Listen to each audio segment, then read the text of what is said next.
And here is the HCPCS. Depending on the coding you do, you may or may not use this at all, or you may be heavy using it. For the CPC, I do not think you can use the advisor edition. I think it either needs to be standard or professional, so please make note of that. The only reason I went with this company is I got a good deal on a bundle.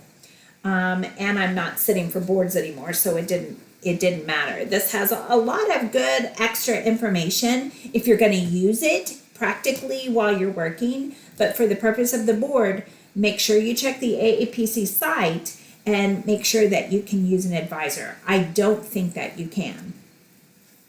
Okay, so in general, the HCPCS manual is national codes. They're going to have your DME or your durable medical equipment in them, your prosthetics, your orthotics, all kinds of supplies, your drugs. This is where some of those modifiers come from the beginning, from when we did CPT. This particular advisor has a great synopsis of your modifiers, but you have modifiers in your manual as well. It did come with its own little tabbing. I do tab to some extent. I like to tab where the conventions are, the illustrations. This HCPCS has a huge amount of illustrations. I think the professional does too, the standard does not. So that may play a role in which edition you want. I personally, if I were going to sit for the CPC, I would get the professional. But so you've got your little introduction section here that tells you about the manual, the different conventions and symbols that you'll see in here. Very consistent. This manual is very easy to use. You're going to have 10 questions on the entire board, about maybe 8, about this manual. I would not get super stressed about it. The CPT is your main focus for that CPC board, and then diagnosing is. So your HCPCS will play a fairly small role, and even if you didn't know this manual, it would not be the reason that you failed the test. It could contribute, but it wouldn't be it. So this goes into some explanations into the different manuals, like it talks about the dental codes that are not in here, maybe a few in here supply wise, but your actual procedural codes is in the CDT. The guidelines are pretty good. Then it goes through what's been added or deleted. If this is your first time getting in the HCPCS, this area isn't going to matter to you because you didn't know what was there before. So it doesn't necessarily matter. Your illustrations, depending on your edition, you may or may not have this. Again, I would get the professional if you have the money and can. It will have a few more illustrations in it than this one. Then you have your index. Your index is much more user-friendly than the CPT index. It's more like what I think normal humans see as an index. So you can readily go to, if you're looking for a certain kind of bed, you can readily go to bed and then find your bed. You can go to assessment and find your assessments. You can go to batteries if you need batteries, bathtubs, walkers, wheelchairs, that kind of. It's just a little easier to use from that standpoint. Hearing aids, if that's what you're looking for. I went on. You do have some note sections in here. I went on and labeled to J at least. Some, just so it's easier for me to navigate,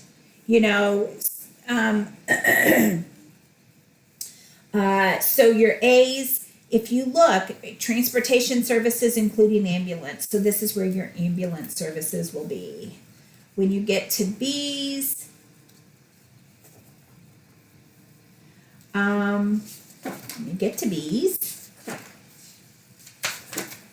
this is where your enteral and parenteral. Enteral meaning into the GI system, parenteral around the GI system. That's where some of your tubes may be, supplies that way.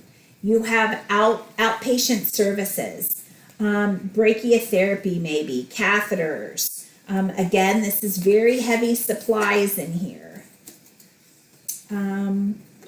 Your E's, here's your durable medical. So if you need a walker, if you need a cane, if you need a wheelchair, if you need a hospital bed, heat lamp, respiratory assist device, stuff like that will all be in here in your durable medical equipment.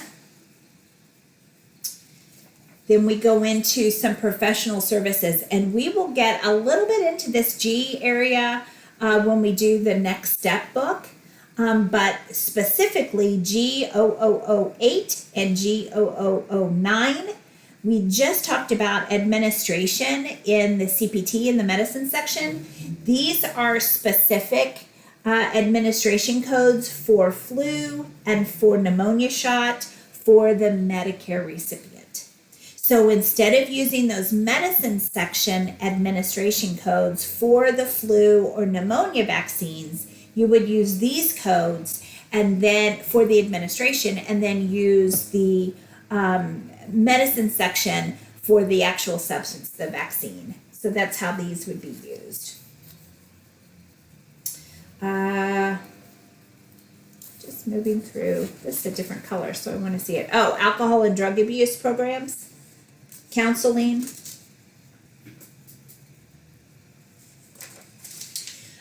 J is your administration of drugs other than oral.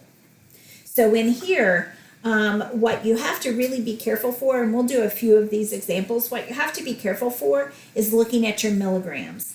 So let's say the patient is getting a cyclovir, an injection, and maybe they're getting 10 milligrams instead of 5 milligrams.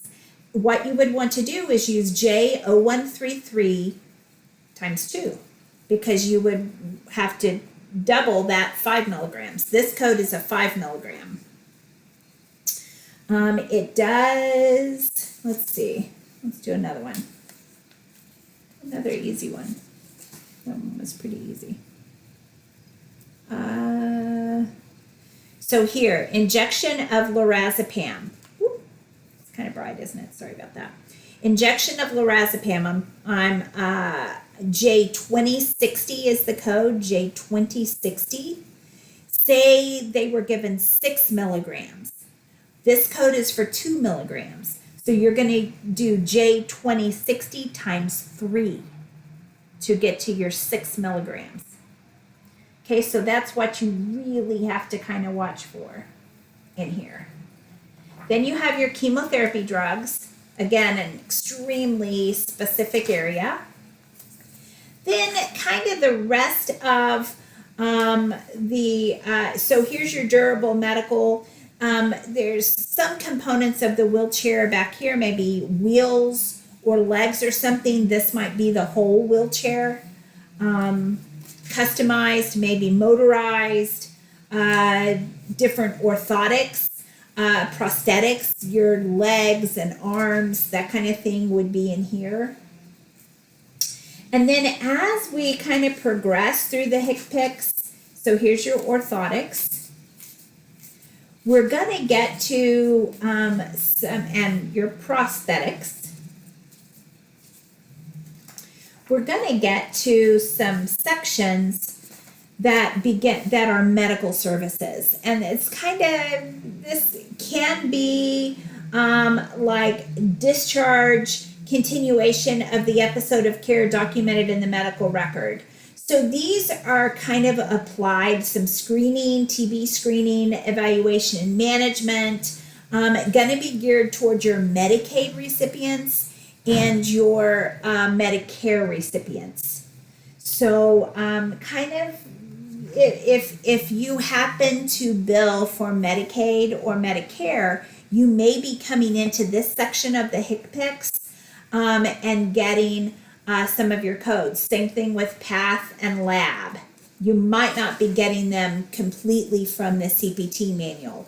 If you use the CPT codes, they may reject or deny the claim until you have the correct code from HCPCS instead of the medicine section or whatever.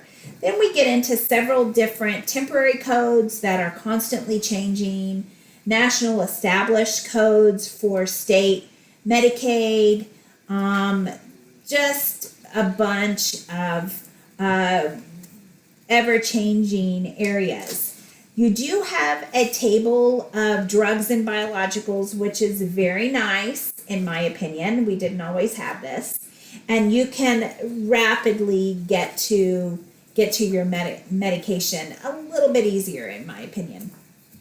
Maybe Rogam, something like that, and you can go directly to it here.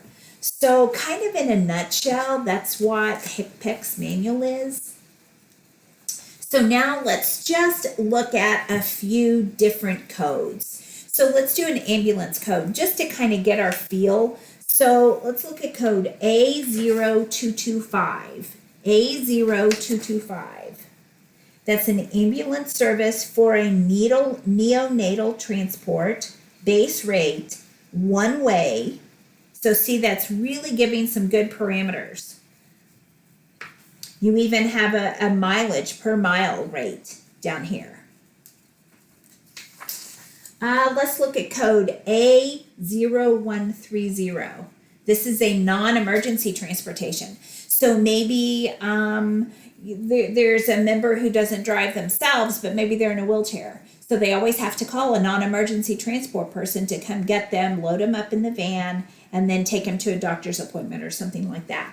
That would be that code. Let's look at B4155. B4155. So this would be for a patient receiving nutritional nutrients enteral formula through maybe a feeding tube. And this would be per unit. So here, B4155, maybe they did 2 units. So you would times that by 2. And see, it's administered through a feeding tube. So that's the kind of information in here. Let's look at C1789. C1789. 1789. I know my numbers. Hold on. C1789. I'm kind of slow. Prosthesis, breast implantable. So this could be maybe a prosthesis put in at the time of surgery. So this is where you would get that prosthesis. Let's look at E0910. E0910. This is a trapeze bar, also known as a patient helper, attached to the bed with a grab bar. So maybe maybe your patient or your chart that you're looking at had maybe a patient with fractured hip or fractured pelvis, and they needed this at home in a hospital bed. So that's how you would be able to bill for that. Okay, so let's look at some drugs. Let's look up some drugs. Let's do J0706. J0706. This is injection of caffeine citrate, 5 milligrams. So for 5 milligrams, it's J0706. If it were 15 milligrams, it would be J0706 times 3.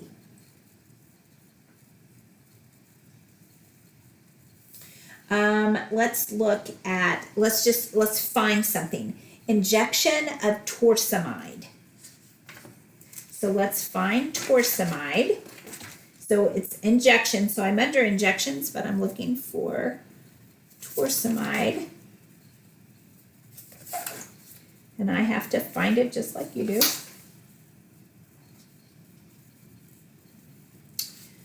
And I'm still looking, I'm following my alphabet.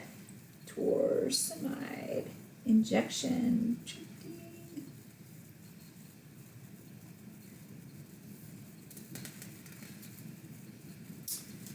Torsemide. Okay, so when I have trouble, I'm going to come back here and look at my alphabetized. So there's my torsemide. They injected 10 milligrams IV. So in this table, it's going to give you your route, whether it's IM for intramuscular, IV, it may vary, it may be oral. So torsemide, 10 milligrams IV is J3265. I actually want to look at that. I was on that page, but I don't know. So there it is. Injection of torsemide, 10 milligrams. So it's the same. Either way, that kind of shows you how to use both of those. Let's look, just because we didn't get all the way in the back here, there's some vision services back here, and I wanted us to kind of see how those are used. So let's look at V2025. V2025 spectacle frames. So these are glasses frames. So that's a deluxe frame. Maybe that's what your scenario said. Patient, the order was for deluxe frames. Maybe you have a reduction of ocular prosthesis. Still we're ocular. We're in the vision, so it's V2626, reduction of ocular prosthesis. And you see these are kind of divided by section. Trifocal, bifocal, intraocular, so that's by surgery, maybe a cataract surgery. Bifocal, single vision, okay? So that's kind of in a nutshell how the HCPCS is used with some examples. This is really not an involved book. Some folks kind of get a little stressed using it. You shouldn't, in my opinion. This should not be the manual that makes you fail the CPC. In the real world, if you heavily used it, you would get very, very, very used to it. Maybe you code for a DME or something like that. But that is HCPCS in a nutshell. Again, remember the advisor part may not be acceptable for you to use on your CPC. So you may need either a standard or professional edition. See you in the next video. We're moving over into diagnosis or diagnosing.